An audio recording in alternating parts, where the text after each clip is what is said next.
ఏడాది మారినా ఉద్యోగుల లేఆఫ్స్ భయాలు మాత్రం తొలగిపోలేదు. అంతర్జాతీయంగా ఆర్థిక మందగమనంపై అనిశ్చితి తొలగిపోలేదు.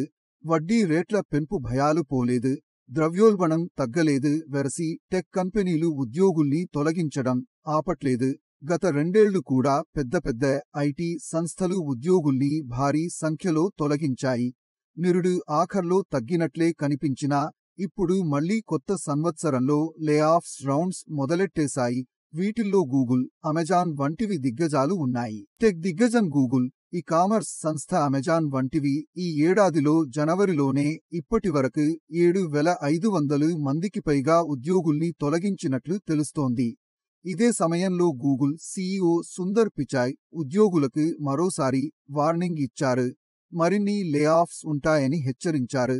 కంపెనీలో వేగం పెంచేందుకు పలు విభాగాల నుంచి ఉద్యోగుల తొలగింపు ఉంటుందని అన్నారు.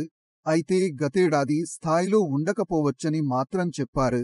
గతేడాది జనవరి సమయంలో దాదాపు 12,000 మంది ఉద్యోగుల్ని తొలగించింది.